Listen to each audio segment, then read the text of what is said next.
यानंतर चाळीसगावचे आमदार आणि जिल्हा दूध संघाचे चेअरमन आदरणीय मंगेशदादा चव्हाण आपल्याला संबोधित. खरं तर आज श्रावण मासाचा पहिला दिवस. आपल्या माध्यमातून सर्व जिल्हावासियांना श्रावण मासाच्या शुभेच्छा. यासोबत काल गटारी अमावस्या होती आणि जळगाव जिल्ह्यातील एक राजकारणाची एक वैचारिक गटार सर्वांसमोर ती मांडावी. एकनाथ गणपत खडसे ही एक व्यक्ती नसून एक विकृती आहे.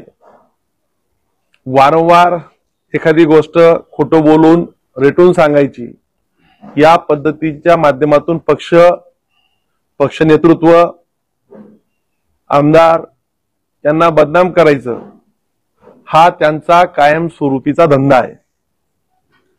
ते सगळं मांडण्यासाठी आम्ही इथं सर्वजण एका विचाराने एकत्र आलेलो आहोत.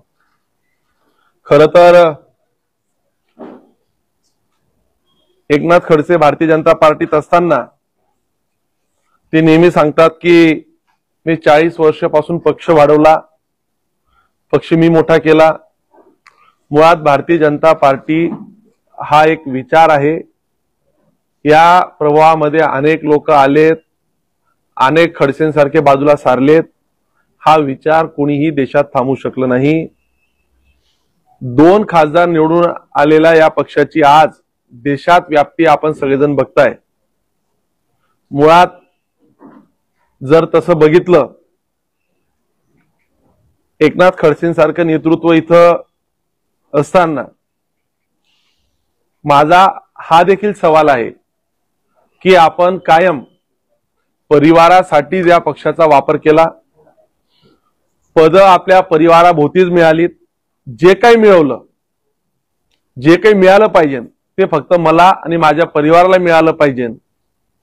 मग जेव्हा जेव्हा पक्षातल्या लोकांनी कुठे वर आवाज काढायचा केला, अमोलदादांनी सांगितलं की हरिभाऊंना कशा पद्धतीने त्रास दिला, संजूभाऊ त्यांचे कथन तुम्हाला सांगतीलच, राजू मामांनी तुम्हाला सांगितलंच. 2014ला तत्कालीन त्यावेळेचे भारतीय जनता पार्टीचे उमेदवार त्यांना पाडण्यासाठी प्रयत्न केला. पक्षात असून 19ला मला थांबवण्यासाठी प्रयत्न केला. जिथं जिथं शक्य असेल तिथं तिथं आपण अहंकारी रावणासारखं फक्त लंका माझ्या ताब्यात असली पाहिजे या दृष्टिकोनातून विचार केला आणि आपल्याही विचाराच्या लोकांना थांबवण्याचा तुम्ही कायम प्रयत्न केला आहे. ही वस्तुस्थिती नाकारून चालणार नाही. पक्ष सोडल्यानंतर तुम्हाला ज्यावेळेस असं वाटायला लागलं खडसेंना की मी म्हणजे पक्ष, त्यावेळेस त्यांना खरी किंमत स्वतःलाही कळाली आणि जनतेनेही त्यांना त्यांची किंमत दाखवली. त्यांच्या इथून पक्ष गेल्यानंतर पक्षाला कधीही नुकसान झालं नाही. पक्षाला कायम गिरीश भाऊंच्या माध्यमातून नेतृत्व त्यांनी स्वतःच सिद्ध केलं. जळगाव महापालिका असेल, धुळे महापालिका असेल, नाशिक महापालिका असेल, जिल्हा परिषदा असतील, विधान परिषदा असेल, गेल्या वेळची लोकसभा असेल, मागच्या वेळची विधानसभा असेल, ह्या वेळची महायुतीतले सगळे इलेक्शन्स असतील, अगदी क्लिअर मॅन्डेट मेजॉरिटी ही नेतृत्वाच्या माध्यमातून मिळाली. त्यावेळेस खडसेंना हेही कळालं की लोक ही माझ्या सोबत नव्हती, ही लोक ही एका विचारासोबत होती आणि जे त्या पक्षात गेले अगदी त्या पक्षाच्या नेतृत्वालाही त्यांनी फसवलं आणि पुन्हा त्यांनी तेच ज्या पद्धतीने जुन्या पद्धतीने वागत होते त्याच पद्धतीने तिथं वागण्याची सुरुवात केली. खरं तर एकनाथराव खडसेंचा प्रवेश हा 23 ऑक्टोबर 2020 रोजी झाला. 23 ऑक्टोबर तर आज 25 जुलै 2025 शुक्रवार, म्हणजे जवळजवळ त्या प्रवेशाच्या वेळेस त्यांनी अगदी या देशाचे स्वयंघोषित नेते त्यांच्यासोबत प्रवेश करत असताना सुटा बुटा थाटा माटात मोठी भीमगर्जना केली आणि भाषणात पहिल्या दिवशी सांगितलं की जर तुम्ही मला ईडी लावली तर मी सीडी लावेल. तिथून लोकांनाही वाटलं, त्या नेत्यांनाही वाटलं की यांच्याकडे खूप काही घबाड असेल, काहीतरी असेल. परंतु बघा, त्या गोष्टीला आज जवळपास 5 वर्ष झाली, म्हणजे 57 महिने झाली. आठवड्यात जर सांगायचं झालं तर 248 आठवडे, 1736 दिवस, 41,664 तास त्या घटनेला झालीत. जवळजवळ 24,99,840 मिनिटं त्यांच्या त्या वल्गणीला झालीत. ना आजवर कुठली सीडी आली ना काही झालं. फक्त त्यांनी काहीतरी सांगायचं आणि अगदी धादांत खोटं बोलायचं. ज्या वेळेस त्यांना पत्रकारांनी विचारलं की साहेब ती सीडी कुठे, योग्य आल्यावर दाखवेल. माझं आपल्या सगळ्या पत्रकार बांधवांना विनंती आहे, राजकारण निश्चित त्यांनी केलं पाहिजे, ज्यांनी ज्यांना करायचं राजकारण केलं पाहिजे, परंतु राजकारणाची एक गरिमा सांभाळली पाहिजे. त्या प्रफुल्ल लोढांच्या संदर्भात त्यांनी सांगितलं की त्यांनी मला अशा पद्धतीने सांगितलं की माझ्या गाडीमध्ये बसून त्यांनी मला गुलाबी गोष्टी सांगितल्या. आपण कालच म्हटलात की आता तुमचं गुलाबी गोष्टी करण्याचं वय नाही, कदाचित ऐकण्याचं वय असेल, पण आपण त्या लोढाच्या संदर्भात तो व्हिडिओ मी तुम्हाला सगळ्यांना देतो. विजू तो व्हिडिओ लावा, दाखवा माझ्या मोबाईलमध्ये. तो व्हिडिओ तुम्ही पुन्हा ऐका. त्यांनी असं सांगितलं की या प्रफुल्ल लोढाने ज्यावेळेस त्यांच्यावर आरोप केलेत की यांनी ते आरोप गिरीश महाजनांनी केलेले नाहीयेत, ते आरोप प्रफुल्ल लोढांनी यांच्यावर जेव्हा केलेत की तुमच्या मुलाची घटना कशी घडली आहे, त्यावर उत्तर देताना एकनाथ खडसे काय म्हटले की तो बेवडा आहे, तो दारुड्या आहे, त्याच्या आरोपांची काय तथ्यता घेतली पाहिजे, त्याचं काही फार गांभीर्याने घेण्याची गरज नाही, तो मूर्ख माणूस आहे, अशा पद्धतीने त्यांनी सांगितलं. आणि तोच व्यक्ती ज्यावेळेस गिरीश भाऊंवर आरोप करत होता त्यावेळेस तुम्हाला गोड वाटायला लागलं. असं आहे की आपण जे पेरा खडसे साहेब तेच उगवतो.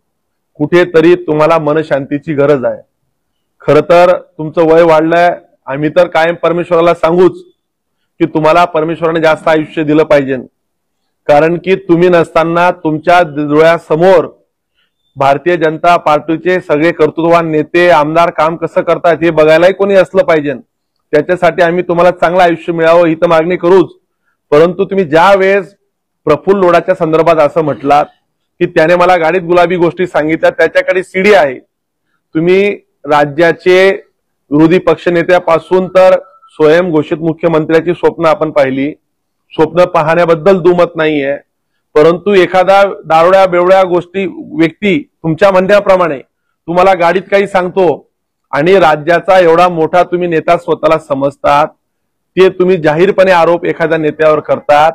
माझा आपल्याला सवाल आहे आणि माझं तुम्हाला सांगणं आहे की तुमच्या संदर्भात देखील तुमच्याच मतदारसंघातला एका व्यक्तीने मला काही गोष्टी येऊन सांगितल्यात, त्याची जर मी जाहीर वाच्यता केली तर आपल्याला बाहेर तोंड काढायला जागा राहणार नाही. मी त्या व्यक्तीला तुमच्या समोर जाहीर पत्रकार परिषद देखील आणतो.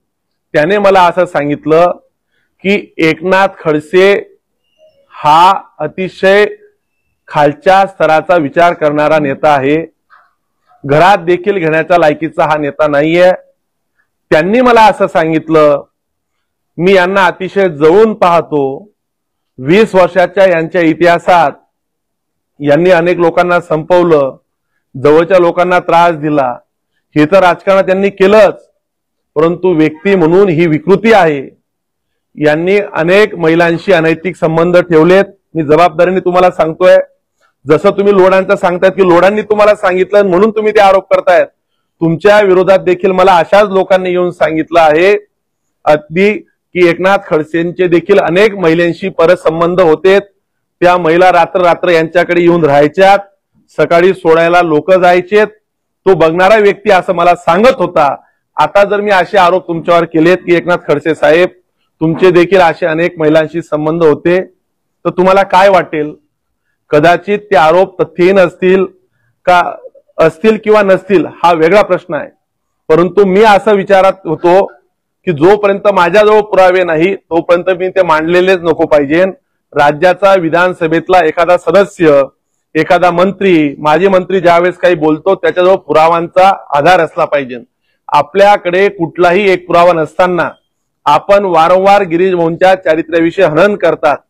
माझी आपल्याला या माध्यमातून विनंती आहे, आपण आपल्या स्वतःच्या गावात सांगाल तिथे मी मागे आपल्याला अनेकदा सांगितलं, आपण कुठल्याही मुद्द्यावर, अगदी विकासाच्या मुद्द्यावर सांगा, चारित्र्याच्या मुद्द्यावर सांगा, तुमच्या वैयक्तिक आयुष्याच्या मुद्द्यावर सांगा, तुम्ही करप्शन म्हणतात, कुणी मिळकती जमवल्या, कुठल्याही मुद्द्यावर आपण समोरासमोर यावं. वर्षानुवर्ष आपण असे बिनबुडाचे आरोप करून जनमानसामध्ये भारतीय जनता पार्टीच्या नेत्यांची, गिरीश भाऊंची प्रतिमा मलिन करण्याचा वारंवार जो प्रयत्न करताय हा अतिशय चुकीच्या, लज्जास्पद आणि खालच्या स्तराला जाणार आहे. आम्ही याचसाठी ही पत्रकार परिषद घेतली की आपणच सांगितलं की आता आपलं गुलाबी वय राहिलेलं नाहीये, आपलं नातवंडांसोबत खेळण्या बागण्याचं वय आहे. कदाचित तुम्ही ते गोष्टी विसरला असाल, परंतु तरी देखील वयाच्या उत्तरार्धात आपण काय वागावं, कसं वागावं, कुठे काय बोलावं याचं तारतम्य तुम्हाला असलं पाहिजे होतं. परंतु अनेक आपल्याला आजारांच्या व्याधी असल्यामुळे, आपण अनेक प्रकारचे मेडिसिन घेत असल्यामुळे कदाचित आपला मनावरचा ताबा सुटत असेल असं आम्ही आता गृहीत समजायला लागलो आहे. परंतु आपल्याला या माध्यमातून आज शेवटची विनंती आहे, आम्ही जरी वयाने लहान असलो परंतु आम्हाला सुसंस्कृतपणा हा आमच्या परिवाराने शिकवला आहे, आमच्या पार्टीने आम्हाला शिकवला आहे. याच्या पुढे जर आपण वारंवार अशा पद्धतीने चुकीचे वक्तव्य करून, जर चुकीच्या माहिती जर पसरवून पक्षाची जर प्रतिमा खराब करत असाल, नेत्यांची प्रतिमा खराब करत असाल, तर तुम्हाला त्याच्या डबल उत्तर याच्या पुढे मिळेल. तुमचे किस्से, तुम्ही काय लोकांना किस्से सांगता, तुमचे किस्से तुमच्या इथं येऊन, मुक्ताई नगरामध्ये येऊन लोकांनी सगळे किस्से तुमच्याविषयी, तुमच्या परिवाराविषयी सगळ्यांना सगळे किस्से माहिती आहेत. त्याच्यामुळे त्याची बोलायला आम्हाला भाग पाडू नका.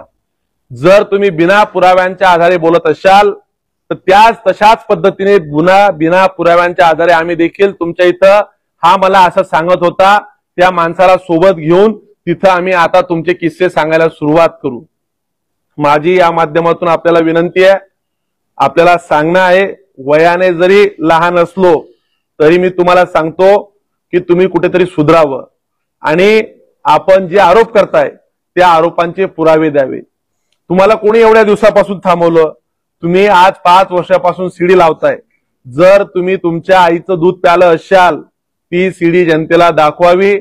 तुमच्याकडे कुठलेही हनी ट्रॅपचे पुरावे असतील तर ते दाखवावे.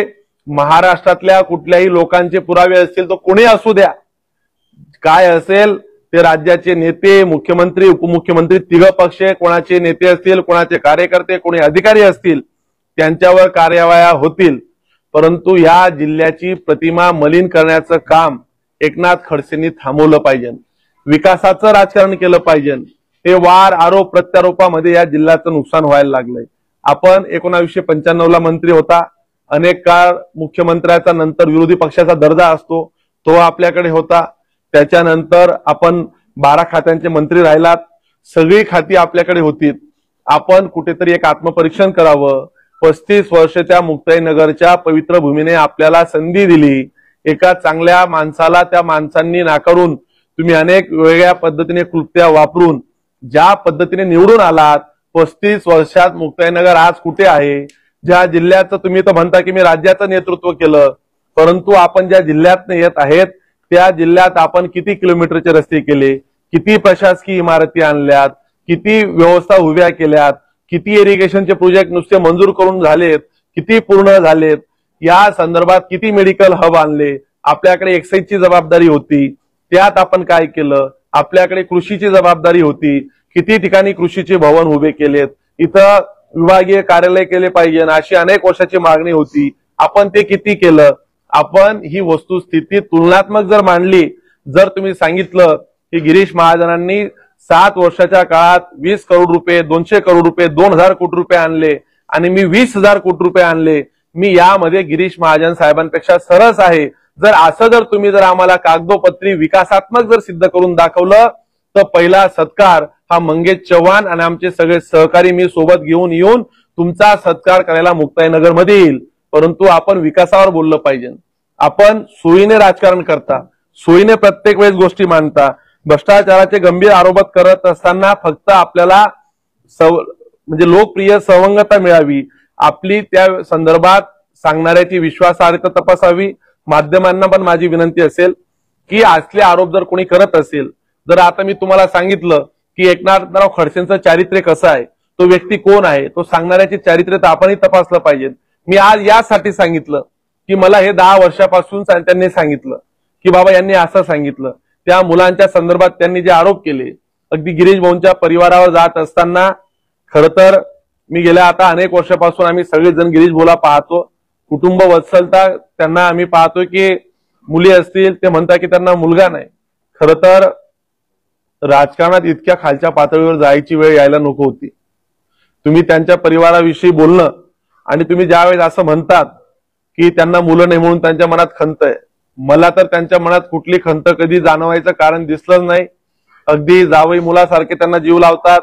मुली ह्या अगदी प्रेम सगळं आम्ही जवळून पाहतो. कदाचित आता तुमच्या परिवारावर ते बोलणं हे मला शोभत नाही, परंतु वस्तुस्थिती आपण देखील कुठेतरी तपासा. आपल्या मुलाचं वागणं कसं होतं, चाळीसगाव, जळगाव, नाशिक, ठाणं, मुंबई ते कुठे थांबायचे, कोणासोबत थांबायचे. आपले काही लोकप्रिय अधिकारी होते ज्यांना आता जन्मठेपेची शिक्षा झाली, त्या लोकांसोबत बसणं उठणं कुठे होतं. दुर्दैवाने आपल्याकडे ते लोक उधारी देखील मागायला आल्याची माझ्याजवळ काही विश्वसनीय लोकांनी सांगितली, परंतु तुमच्या परिवाराच्या जो व्यक्ती आज हयात नाही त्यांच्यावर बोलणं मला आज शोभत नाही, म्हणून मला ते आज बोलायचं नाहीये. मला तुमच्या परिवारापेक्षा माझा तुम्हालाच सल्ला आहे. तुमच्या परिवाराकडे काय चाललंय, घरातलं काय आहे, आम्हाला तेही त्यातही पडायचं नाहीये. परंतु तुम्ही ज्या पद्धतीने एखाद्या व्यक्तीला, एखाद्या पक्षाच्या नेत्याला आयुष्यातनं उठवण्यासाठी ज्या पद्धतीने प्रयत्न करतात, आजवर तुम्ही अनेक लोकांना राजकीय आयुष्यातनं उठवलं, तुमच्या तालुक्यातल्या अनेक लोकांना राजकीय जीवनातून संपवलं, जिल्ह्यातल्या अनेक मातंबर लोकांना तुम्ही नामोहरण हे लोकांमधून केलं नाही, त्यांच्यावर खोटे गुन्हे दाखल झाले. माझ्याकडे सगळ्या लोकांची यादी आहे.